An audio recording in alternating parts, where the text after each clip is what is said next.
ನಮಸ್ತೆ ಎಲ್ರಿಗೂ, ನಿಮ್ಮ ಸಖಿ ವ್ಲಾಗ್ಸ್ಗೆ ಸ್ವಾಗತ. ಸ್ನೇಹಿತರೆ, ಇವತ್ತಿನ ವಿಡಿಯೋದಲ್ಲಿ ಬಿಂದಿಗೆನ ಯೂಸ್ ಮಾಡ್ದೇನೆ ನಾನು ಸಾರಿ ಡ್ರಾಪಿಂಗ್ ಯಾವ ರೀತಿ ಮಾಡೋದು ವರಮಹಾಲಕ್ಷ್ಮಿ ಹಬ್ಬಕ್ಕೆ ಅನ್ನೋದನ್ನು ತೋರಿಸ್ಕೊಡ್ತಾ ಇದ್ದೀನಿ. ಸೊ ಯಾರಾದರೂ ಹೊಸಬ್ರು ನೋಡ್ತಾ ಇದ್ದರೆ ನನ್ನ ಚಾನಲನ್ನು ಸಬ್ಸ್ಕ್ರೈಬ್ ಮಾಡಿ, ಹಾಗೆ ಈ ವಿಡಿಯೋ ಇಷ್ಟ ಆದರೆ ಲೈಕ್ ಮತ್ತು ಶೇರ್ ಮಾಡಿ. ಈಗ ನೀವು ನೋಡ್ತಾ ಇರ್ಬೋದು, ನಾನೊಂದು ಸೀರೆನ ತೊಗೊಂಡಿದ್ದೀನಿ, ಬ್ಲೂ ಕಲರ್ ಸಾರಿನ. ಇದನ್ನು ಡಬಲ್ ಫೋಲ್ಡ್ ಮಾಡ್ತಾ ಇದ್ದೀನಿ. ಫುಲ್ ಸಾರಿ ಫುಲ್ ಲೆಂತ್ ಎಷ್ಟಿದೆ ಅಷ್ಟನ್ನು ಫುಲ್ ಡಬಲ್ ಫೋಲ್ಡ್ ಮಾಡಿ ಅದಾದಮೇಲೆ ಪ್ಲೀಟ್ಸನ್ನು ರೆಡಿ ಮಾಡ್ಕೊಳ್ತೀನಿ. ಸೊ ಈ ರೀತಿ ನಾವು ಮಾಡೋದ್ರಿಂದ ತುಂಬಾ ಈಸಿಯಾಗಿ ನಾವು ಸಾರಿ ಡ್ರಾಪಿಂಗ್ ಮಾಡ್ಬೋದು.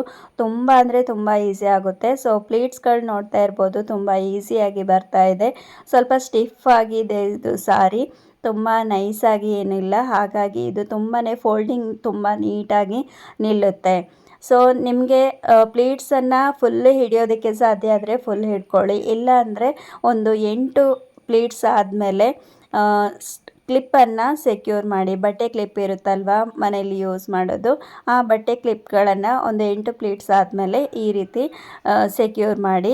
ಸೊ ಇದಾದಮೇಲೆ ಇಲ್ಲಿ ಸೆರಗಿನ ಪಾರ್ಟ್ ಎಷ್ಟು ಬೇಕೋ ಅಲ್ಲಿಗೆ ನಾನು ಪ್ಲೀಟ್ಸನ್ನು ಕಂಪ್ಲೀಟ್ ಮಾಡಿಕೊಂಡು, ಈಗ ಸೆರಗಿನ ಪಾರ್ಟ್ ಏನಿದೆ ಅಲ್ಲಿ ನಾನು ಪ್ಲೀಟ್ಸನ್ನು ರೆಡಿ ಮಾಡ್ಕೊಳ್ತೀನಿ. ಅದು ಕೂಡ ಅಷ್ಟೇ, ಡಬಲ್ ಫೋಲ್ಡ್ ಆಗಿರೋದ್ರಿಂದ ಪ್ಲೀಟ್ಸ್ಗಳು ತುಂಬ ಬರೋದಿಲ್ಲ, ಒಂದು 3ರಿಂದ 4 ಪ್ಲೀಟ್ಸ್ಗಳು ಅಷ್ಟೇ ಬರುತ್ತೆ.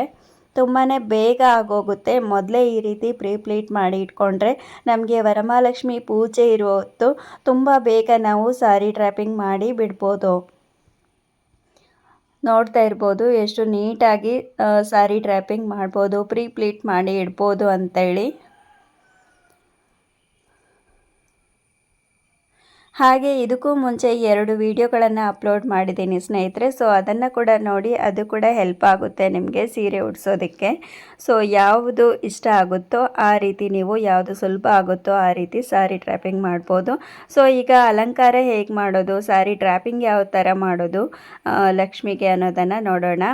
ಒಂದು ಟೇಬಲ್ ಮೇಲೆ ಒಂದು ವೈಟ್ ಪಂಚೆನ ಹಾಕ್ಕೊಂಡಿದ್ದೀನಿ. ಹಾಗೆ ಅದರ ಮೇಲೆ ಮಣೆ ಇಟ್ಕೊಂಡು ಅದಕ್ಕೂ ಕೂಡ ಒಂದು ವೈಟ್ ಬಟ್ಟೆಯನ್ನು ಸುತ್ತಿ ಇಟ್ಟಿದ್ದೀನಿ. ಇಲ್ಲಿ ನಾನು ಬಿಂದಿಗೆನ ಯೂಸ್ ಮಾಡ್ತಾ ಇಲ್ಲ, ನೋಡ್ತಾ ಇರ್ಬೋದು. ಇಲ್ಲಿ ನಾನು ಸ್ಟೀಲ್ ಡಬ್ಬನ ಯೂಸ್ ಮಾಡ್ತಾ ಇದ್ದೀನಿ. ಈ ಸ್ಟೀಲ್ ಡಬ್ಬದ ಒಳಗಡೆ ಎಷ್ಟು ಹಾಕಬೇಕಾಗುತ್ತೆ ಅಷ್ಟು ಬಟ್ಟೆನ ಅಂದರೆ ಸೀರೆನ ಹಾಕ್ಕೊಂಡು ಉಳಿದಂತೆ ನೆರಿಗೆಗಳನ್ನು ಈ ರೀತಿ ಬಿಟ್ಕೊಳ್ತಾ ಇದ್ದೀನಿ. ಅದಾದಮೇಲೆ ಕ್ಲಿಪ್ಸನ್ನು ರಿಮೂವ್ ಮಾಡ್ತಾ ಇದ್ದೀನಿ. ಅದಾದಮೇಲೆ ನೀಟಾಗಿ 1 by 1 ಪ್ಲೀಟ್ಸ್ ಕಾಣೋ ಥರ ಸ್ಪ್ರೆಡ್ ಮಾಡ್ಕೊಳ್ಬೇಕು ನಾವು.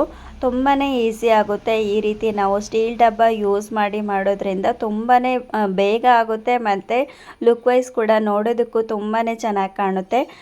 ನೀಟಾಗಿ ಈ ರೀತಿ 1 by 1 ನೆರಿಗೆಗಳನ್ನು ಸ್ಪ್ರೆಡ್ ಮಾಡಿಕೊಂಡು, ಇದಾದಮೇಲೆ ನಾವು ಇದರ ಮೇಲ್ಗಡೆ ಇನ್ನೂ ಒಂದು ಪಾತ್ರೆನ ಯೂಸ್ ಮಾಡ್ತಾ ಇದ್ದೀನಿ. ಒಂದು ಸಣ್ಣದಾಗಿರುವಂಥ ಪಾತ್ರೆ, ಬಿಂದಿಗೆನ ಯೂಸ್ ಮಾಡ್ತಾ ಇಲ್ಲ ಇಲ್ಲಿ. ನೋಡ್ತಾ ಇರ್ಬೋದು ನೆರಿಗೆಗಳು ಎಷ್ಟು ನೀಟಾಗಿ ಸ್ಪ್ರೆಡ್ ಆಗಿದೆ ಅಂತೇಳಿ. ಸೊ ಎಲ್ಲನೂ ನೀಟಾಗಿ 1 by 1 ಸ್ಪ್ರೆಡ್ ಮಾಡಿ ಆದಮೇಲೆ ಫುಲ್ ಎಲ್ಲ ನೆರಿಗೆಗಳನ್ನು ಸ್ಟ್ರೈಟ್ ಮಾಡಿಕೊಂಡ್ರೆ ಅದು ಇನ್ನೂ ನೋಡಲಿಕ್ಕೆ ತುಂಬ ಚೆನ್ನಾಗಿ ಕಾಣುತ್ತೆ. ಇದರ ಮೇಲ್ಗಡೆ ಒಂದು ತಟ್ಟೆನ ಇಟ್ಟು ಅದರ ಮೇಲ್ಗಡೆ ಅಕ್ಕಿನ ಹಾಕ್ಕೊಳ್ಬೇಕಾಗುತ್ತೆ ನಾವು ಪೂಜೆ ಮಾಡಬೇಕಾದ್ರೆ. ಈಗ ನಾನು ಅಕ್ಕಿ ಹಾಕ್ಕೊಂಡಿಲ್ಲ. ಆಮೇಲೆ ಒಂದು ಬಿಂದಿಗೆ ಅಂದರೆ ಸಣ್ಣದಾಗಿ ಇರುವಂಥ ಒಂದು ಪಾತ್ರೆನ ಇಟ್ಕೊಂಡಿದ್ದೀನಿ. ಅದರ ಮೇಲೆ ಕಳಶ ಮತ್ತು ಲಕ್ಷ್ಮಿ ಮುಖವಾಡನ ಕೂರಿಸಿದ್ದೀನಿ. ಈಗ ನಾವು ಸೀರೆ ಸೆರಗು ಏನಿದೆ ಅದನ್ನು ಹಿಂದ್ಗಡೆಯಿಂದ ಮುಂದ್ಗಡೆ ತೊಗೊಂಬಂದು ವಿ ಶೇಪಲ್ಲಿ ನಾನು ಡ್ರ್ಯಾಪ್ ಮಾಡ್ತಾ ಇದ್ದೀನಿ.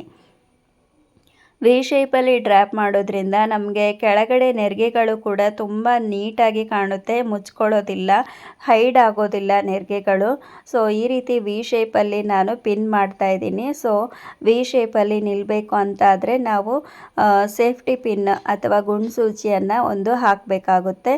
ಹಾಗೆ ಬಿಂದಿಗೆ ಪಾತ್ರೆ ಕಾಣದೇ ಇರೋ ರೀತಿ ಅದರ ಕಂಠ ಭಾಗದಲ್ಲೂ ಕೂಡ ನಾನು ಬಟ್ಟೆನ ಗುಂಡ್ಸೂಚಿಯಿಂದ ಸೆಕ್ಯೂರ್ ಮಾಡಿದ್ದೀನಿ. ಸೊ ಈ ರೀತಿ ಸೆಕ್ಯೂರ್ ಮಾಡಿದ್ಮೇಲೆ ನಾವು ಸೊಂಟಪಟ್ಟಿಯನ್ನು ಹಾಕೋದ್ರಿಂದ ತುಂಬ ನೀಟಾಗಿ ಕಾಣುತ್ತೆ. ಸೆರಗು ಕೂಡ ತುಂಬಾ ನೀಟಾಗಿ ನಿಲ್ಲುತ್ತೆ. ಹಿಂದ್ಗಡೆಗೆ ಎಷ್ಟು ಟೈಟ್ ಬೇಕೋ ಅಷ್ಟು ನೋಡಿಕೊಂಡು ನಾವು ಕೊಂಡಿಯನ್ನು ಅಡ್ಜಸ್ಟ್ಮೆಂಟ್ ಮಾಡಿಕೊಂಡ್ರೆ ಆಯಿತು. ಇದಾದಮೇಲೆ ಮತ್ತೆ ಸೊಂಟಪಟ್ಟಿ ಇರ್ಬೋದು ಅಥವಾ ಉಳಿದಂತೆ ಯಾವುದೇ ಆಭರಣ ಲಕ್ಷ್ಮಿಗೆ ಮಾಡಿಸಿ ಇಟ್ಕೊಂಡಿರುವಂಥ ಆಭರಣ ಇರ್ಬೋದು, ಯಾವುದನ್ನಾದರೂ ನೀವು ಕ್ರಮಾನುಸಾರ ಹಾಕ್ಬೋದು. ಹಾಗೆ ಕಳಶದ ಒಳಗಡೆಗೂ ಅಷ್ಟೇ ನೀರು ಅಥವಾ ಅಕ್ಕಿ, ಅರಿಶಿನ ಮತ್ತು ವೀಳ್ಯದೆಲೆ ನಿಮ್ಮ ಕ್ರಮಾನುಸಾರ ಹೇಗಿದೆ ಅದನ್ನು ನೋಡಿಕೊಂಡು ನೀವು ಹಾಕ್ಕೊಳ್ಳಿ ಪೂಜೆ ಮಾಡಬೇಕಾದ್ರೆ. ಅದಾದಮೇಲೆ ಮತ್ತು ಒಂದು ಸ್ವಲ್ಪ ನಾವು ಸೊಂಟಪಟ್ಟಿ ಕಟ್ಟಿದ ಮೇಲೆ ನೆರಿಗೆಗಳು ಒಂದು ಸ್ವಲ್ಪ ಆಚೆ ಈಚೆ ಆಗಿರುತ್ತೆ, ಅದನ್ನು ಕೂಡ ಸ್ಟ್ರೈಟ್ ಮಾಡಿಕೊಂಡ್ರೆ ಆಯಿತು. ಈಗ ನಾನು ಮುಖವಾಡನ್ನು ಕೂಡ ಒಂದು ಸ್ವಲ್ಪ ಲೂಸ್ ಆಗಿತ್ತು, ಅದನ್ನು ಟೈಟ್ ಮಾಡ್ತಾ ಇದ್ದೀನಿ. ಸೊ ಈ ಒಂದು ಲಕ್ಷ್ಮಿ ಅಲಂಕಾರ ನಿಮಗೆಲ್ಲ ಇಷ್ಟ ಆಗಿದೆ ಅಂತ ಅಂದ್ಕೊಳ್ತೀನಿ ಸ್ನೇಹಿತರೆ. ಸ್ವಲ್ಪನಾದರೂ ಇಷ್ಟ ಆಗಿದ್ದರೆ ಒಂದೇ ಒಂದು ಲೈಕ್ ಕೊಡಿ, ಹಾಗೆ ನಿಮ್ಮ ಫ್ಯಾಮಿಲಿ ಫ್ರೆಂಡ್ಸ್ ಜೊತೆಗೆ ಶೇರ್ ಮಾಡಿ. ನಿಮ್ಮ ಅನಿಸಿಕೆ ಅಭಿಪ್ರಾಯಗಳನ್ನು ಕಮೆಂಟ್ ಮಾಡಿ ತಿಳಿಸಿ. ಹೀಗೆ ಹೊಸ ವಿಡಿಯೋದೊಂದಿಗೆ ಮುಂದೆ ಇನ್ನೂ ಒಂದಷ್ಟು ಅಲಂಕಾರದ ವಿಡಿಯೋಗಳೊಂದಿಗೆ ನಿಮ್ಮ ಮುಂದೆ ಸಿಗ್ತೀನಿ. ಅಲ್ಲಿವರೆಗೂ ಟೇಕ್ ಕೇರ್. Thank you.